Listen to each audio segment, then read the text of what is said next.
हाल ही में हुए सर गलवान में जो हिंसक झड़प हुई है उसको देखते हुए क्या आपको लगता है कि अब भारत मुंह तोड़ जवाब देगा? क्या आपको लगता है कि सर्जिकल स्ट्राइक की तैयारी चलेगी? क्योंकि खबर ये आ रही है कि जो फोर्स है लद्दाख में वो लगाए जा रहे हैं धीरे धीरे। क्या आपको लगता है कि वाकई में जवाब देने के समय आ गया है? नहीं, मुझे ऐसा नहीं लगता। मुझे ऐसा लगता है कि राहुल गांधी ने जो बात कही है कि वो नरेंद्र मोदी नहीं सरेंडर मोदी हैं, वो बात ज्यादा महत्वपूर्ण लगती है। क्योंकि अगर जवाब देने वाली बात होती तो आप जवाब देने के लिए आपके पास और बहुत से रास्ते हैं, बहुत से तरीके हैं, आपको उसके हिसाब से उसको जवाब देना चाहिए था। आपने उसका जवाब नहीं दिया।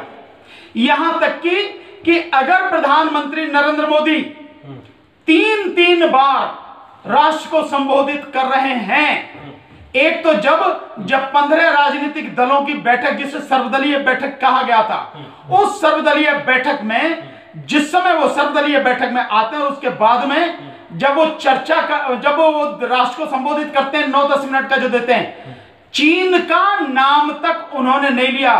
ठीक है। नंबर 2, जब उन्होंने उसके बाद में राष्ट्र को संबोधित किया, उसमें भी उन्होंने वो मन की बात में जो उन्होंने बात की 34 मिनट का जो उनका था, मन की बात में भी उन्होंने चीन का नाम तक नहीं लिया। और इसके बाद अभी जो उन्होंने बिहार के चुनाव से जो पूरा लोगों को टुकड़े डाले, भीख डाली है, मतलब देश जिन लोगों का है उन्हीं लोगों को भीख डाल के 5 महीने तक के नवंबर तक आपको 5 किलो गेहूं या चावल और 1 किलो चना ये दिया जाएगा। हमारी सरकार ये करे, हमारी सरकार का फैसला है, हमारी सरकार ये करने जा रही है, 90,000 करोड़ रुपए का खर्चा आएगा, बड़ा सीना चौड़ के उसे दिखा रहे। तो ये जो स्थिति है उसमें भी जो उनका 9 मिनट का जो भाषण है, 9-9.5 मिनट का, उसमें भी कहीं भी उन्होंने चाइना का नाम नहीं लिया। क्यों डरते हैं क्या? इतने बड़े देश, इतने मजबूत देश, जिस देश की इतनी बड़ी सेना हो, जिस देश की इतनी मजबूत सेना हो, उस देश का प्रधानमंत्री डर रहा है। तो मुझे तो यही लगता है, मैं तो यही बात कहूंगा कि जो राहुल गांधी कह रहे हैं कि नरेंद्र मोदी नहीं सरेंडर मोदी, तो यही है स्थिति। अन्यथा तो उसको जवाब देना चाहिए था, 2 टूक जवाब देना चाहिए था, हर तरह से जवाब देना चाहिए था। जहां तक रही सेना की तैनाती, तो ये एक प्रक्रिया है, निश्चित रूप से सेना की तैनाती वहां की जा रही है, क्योंकि जब उसकी तरफ से भी, चाइना की तरफ से भी बड़ी भारी संख्या में बताया जा रहा है कि तकरीबन 40,000 सैनिक जो हैं उतने वहां उस सीमा पर लगाए हैं, तो निश्चित रूप से भी हमें उसकी टक्कर में उतना वो लगाना ही पड़ेगा, हमारे पास दूसरा रास्ता नहीं। बट बात यह है, बात इस बात की है कि प्रधानमंत्री को राष्ट्र के नाम जब आप संबोधित कर रहे हैं, अपने संदेश में आपको बिल्कुल स्पष्ट रूप से कहना चाहिए था कि हम चीन के खिलाफ ये करेंगे। चीन का नाम लेके कहना चाहिए था कि चीन ने जो कायरतापूर्ण अपराध किया है, जो हमारे 20 सैनिकों की निर्मम हत्या की है, भारत उसका बदला लेगा। जब तक बदला नहीं लेगा, भारत चैन से नहीं बैठेगा। आपने कुछ भी नहीं कहा, आपने नाम भी नहीं लिया। क्यों डर रहे हैं आप? आपको डरने की जरूरत क्या है? पूरा देश आपके साथ में है, देश का बच्चा बच्चा आपके साथ में है, तो आप जवाब क्यों नहीं दे रहे? उसे नाम लेके क्यों नहीं उसका संबोधित कर रहे हैं आप? और दूसरी बात यह है कि जो आपने ऐप पे ये लगाए हैं, एक और नई नौटंकी है कि 59 ऐप पे आपने प्रतिबंध लगा दिया।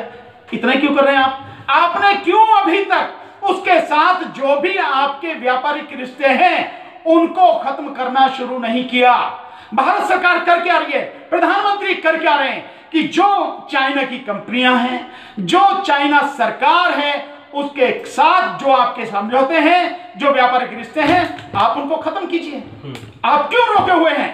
क्यों किस बात से चुप लगा रहे हैं? तो मैं नहीं मानता कि किसी भी तरह से ये उसको मुंह तोड़ जवाब देने की बात है। मुंह तोड़ जवाब ऐसे नहीं दिया जाता, मुंह तोड़ जवाब तो दिया जाता है। पाकिस्तान अगर होता तो निश्चित रूप से जिस तरह से गोदी मीडिया है, यही उसे उड़ा के फेंक देता पाकिस्तान को, ये हालत कर रखी है। लेकिन गोदी मीडिया, गुलाम मीडिया, जो उसकी कायरतापूर्ण कार्रवाई है, उस कायरतापूर्ण कार्रवाई का जो हमें समुचित जवाब देना चाहिए था, वो न देके केवल जो ऐप दिए उसी को समझ रहे हैं कि यही एक बहुत बड़ी सर्जिकल स्ट्राइक है। सर, आपको क्या लगता है जो 56 इंच वाली मजबूत इरादे वाली जो सरकार है वो लगातार ये कहते रही है कि हम आंखों में आंखें डाल के लाल कर देने वाले इंसान हैं, और दूसरी तरफ हम ये देखते हैं कि जो 20 जवान हमारे शहीद हुए हैं, क्या आपको लगता है कि 59 जो एप्लीकेशन बंद किया गया है उससे हम हालत का बदला ले सकते? नहीं, बिल्कुल किसी कीमत पर नहीं ले सकते। ये तो क्यों है 59 ऐप इसलिए बंद किए गए, इनमें भी 8-10 ही कुछ ऐसे हैं ठीक ठाक से, बाकी सारे वैसे ही नॉर्मल बेकार, उनका कोई मतलब नहीं है। और इसमें भी कई और चीजें हैं जिनकी वजह से बंद किया गया है। ये चाइना पर कार्रवाई के लिए बंद नहीं किया गया, और ये क्योंकि जनता का दबाव बहुत जबरदस्त तरीके से इस समय सरकार पर है, तो उसको दिखाने के लिए हल्की सी कार्रवाई। मैं दावे के साथ कह सकता हूं कि प्रधानमंत्री सरेंडर मोदी जी में इतना दम नहीं है, इतनी हिम्मत नहीं है। 56 इंच का सीना केवल कहने के लिए है, प्रचार के लिए है, इस देश को बर्बाद करने के लिए है, अन्यथा तो 56 मिलीमीटर का ही जो है सीना होगा, इससे ज्यादा का नहीं है। और प्रधानमंत्री सरेंडर मोदी किसी कीमत पर भी नहीं कार्रवाई कर पाएंगे, क्योंकि मैं आपको एक फैक्ट बताता हूं जिसको आप समझेंगे तो ये चीज समझ में आएगी। जिस समय प्रधानमंत्री गुजरात के मुख्यमंत्री थे, उस समय इन्होंने चाइना के साथ में अच्छे रिश्ते बनाए, और चाइना की कंपनियां उनके लिए स्पेशल अलग से बिल्कुल इकोनॉमिक जोन इन्होंने बनाया, जिसमें केवल चाइना की कंपनी ही आती थी, चाइना की ही कंपनी व्यापार कर सकती थी, कोई दूसरा आ नहीं सकता था, वो इन्होंने बनाया। तो उस समय से लेके, और वहां उस समय बहुत बड़ा इन्वेस्टमेंट चाइना ने किया गुजरात में। तो रिश्ते आज के नहीं है, तो दिखाने की बात है, तब से रिश्ते चले आ रहे हैं। और ये इस बात को साबित करता है कि 2014 में जो 14.6% जो था उसका चाइना के साथ जो चाइना से सामान आता था, अब वो 38% से ज्यादा भी हो गया। तो कहां से करेंगे? 73 दिन जिस समय डोकलाम में 2017 में ये सारी चीजें चली, 73 दिन आमने सामने रही हमारी सेना। उस आमने सामने रहने में भी जो डोकलाम में जो वो करना चाहता था, चाइना अपनी सड़कें बनाना चाहता, निर्माण करना चाहता था, उसने उन 73 दिन में वो सारा सब कुछ कर लिया।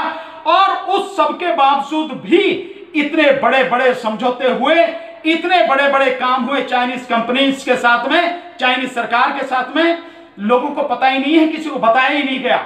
सो ये जिस तरह की बात है ये कभी नहीं कर सकते। और ये करेंगे क्या, कैसे करेंगे चाइना के खिलाफ कार्रवाई? एक इनकी जो गृह मंत्री हैं, गृह मंत्री के सुपुत्र, जो अमित शाह के जो सुपुत्र हैं, जो श्रीमान जी बीसीसीआई के सेक्रेटरी हैं, बीसीसीआई में ओप्पो की तरफ से 440 करोड़ रुपए दिए गए हैं। वो उसका जो आईपीएल का जो है वो जो प्रायोजित वो करती है, और वो कह रहे हैं कि नहीं हम उसको रिश्ते को खत्म नहीं कर सकते, हम ये किसी हालत में जो वो नहीं कर सकते। अबे तो तुम जो पैसे की वजह से तुमने बेच दिया भारत को, चाइना को बेच दिया। केवल ये नहीं, इसके अलावा उसमें वो जो अनुराग ठाकुर जो धूमल है, धूमल के बेटा है, अनुराग ठाकुर का छोटा भाई है, जो उस कंपनी में जो शायद उपाध्यक्ष है, जो उसमें जो बीसीसीआई में, वो भी एक उसमें वो है व्यक्ति है, नहीं कोषाध्यक्ष, उपाध्यक्ष नहीं कोषाध्यक्ष है। तो तुम सारे के सारे हो चाइना की कंपनियों से पैसे ले रहे हो। और अब तो कांग्रेस ने आरोप लगाया, और कांग्रेस ने कई चीजों को देख के कहा है कि चाइना की कई कंपनियों से पीएम केयर फंड तक में पैसे लिए हैं, जिसमें पेटीएम है, पेटीएम से 500 करोड़ रुपए की बात चल रही थी, लेकिन उससे जो है 100 करोड़ रुपए तो ले ही लिए गए हैं, जैसा मैंने अभी सुना है, जिस तरह की वो न्यूज आ रही है। इसके अलावा शायोमी है, उससे लिए जा रहे हैं। इसके अलावा जो आपकी वो N+ करके है, इसके अलावा टिकटॉक से 30 करोड़ रुपए लिए गए हैं। मतलब आप चाइनीज कंपनी से पीएम केयर फंड में पैसे लिए जा रहे हैं। और एक यही नहीं, एक और है इनकी विवेकानंद इंटरनेशनल फाउंडेशन करके एक संस्था है, जिसमें जो पुराने अधिकारी हैं, चाहे वो सेना से हो, आईएएस हो, आईपीएस ऑफिसर हो, और जिनको अलग अलग जगह प्लेसमेंट जो किया गया है, आरएसएस उससे जुड़ा हुआ है, उसमें 9 कंपनियां हैं, 9 कंपनियां हैं चाइना की, जहां से पैसा लिया गया है, जहां से पैसा आ गया। अबे तुमने पीएम केयर फंड में तुम पैसा ले रहे हो, तुम उस फाउंडेशन में पैसा ले रहे हो। एक जो ऑब्जर्वर रिसर्च फाउंडेशन करके है, जो अमेरिका की कंपनी है, उस कंपनी में जो ये जय शाह ये है, एस जयशंकर जो विदेश मंत्री हैं, उनका लड़का डायरेक्टर है। और उस कंपनी को 1 करोड़ 25 लाख रुपए का डोनेशन दिया गया, किसकी तरफ से? चीनी दूतावास की तरफ से। इसके अलावा और वहां की एक कंपनी है, सरकार है, उनकी तरफ से डोनेशन दिया गया और उसका लड़का एस जयशंकर का लड़का, विदेश मंत्री का, वो उसका डायरेक्टर है। मतलब चीनी कंपनियों से, चीनी सरकार से तुम्हें पैसे मिल रहे तो ये काम करेंगे। मतलब इन्होंने एक तरह से ये लगता है कि पैसे के बदले में देश को बेच दिया है इन्होंने, अन्यथा पूरा जवाब देना चाहिए था। जब चाइना किसी हालत में नहीं रुक रहा, कोई किसी तरह से वो मान नहीं रहा, तो क्या भारत सरकार को इसका मुंह तोड़ जवाब देना नहीं चाहिए था? और अभी तो आने वाले समय में मैं आपको सोनू जी बताना चाहूंगा, देश की स्थिति बड़ी भयानक होने वाली है। ये ऐप तो केवल नौटंकी है, जनता के दबाव के बाद दिखाने। आप जरा सा देखें जिस तरह से चाइना ने हमें चारों तरफ से घेर लिया है। उसने कराची में, पाकिस्तान के कराची में, उसने वहां समुद्र तक पहुंच गया, अरब सागर में वो जबरदस्त तरीके से अपना नौसैनिक अड्डा बना रहा है। उधर वहां तकरीबन 4.5 लाख करोड़ का उसने इन्वेस्टमेंट किया है, उसमें पाकिस्तान में 3 लाख करोड़ का इन्वेस्टमेंट उसने किया है वहां पे उसमें बांग्लादेश में। उस वहां पे जो वो बंगाल की खाड़ी में वहां पे वो अपना नौसैनिक अड्डा बनाने की कोशिश कर रहा है और निश्चित रूप से एक दिन उसको मौका मिलेगा, वो बनाएगा। इसके अलावा श्रीलंका में जो उसने नौसैनिक अड्डा बनाया 99 साल के लिए पट्टे पर उसने ले लिया। मालदीव में 16 जो उसके वो हैं जो टापू हैं, 16 टापू उसने जो है उस पर लीज पर ले लिए, वहां वो नौसैनिक अड्डा बना रहा है। तो आपको चारों तरफ से घेर लिया आपने, हिंद महासागर में घेर लिया, अरब सागर में घेर लिया, बंगाल की खाड़ी में घेर लिया और ऊपर से पूरा नेपाल के साथ में लेके संबंध बना के और उसने पूरा नेपाल, तिब्बत और पाकिस्तान होते हुए जो पीओके है वहां से उसने सड़क बना दी। तो चारों तरफ से आपने घेर लिया। तो मैं तो यही मानता हूं कि आने वाले समय में ये नहीं जानता कि कब होगा, हमारा अगर कोई भी युद्ध होगा वो चाइना के साथ होगा और हमें इस चीज को समझते हुए बहुत मजबूत तैयारी करनी पड़ेगी, बहुत कूटनीति के साथ, बहुत रणनीति के साथ सरकार को कदम उठाने पड़ेंगे, उठाने चाहिए, लेकिन ऐसा कुछ भी नहीं।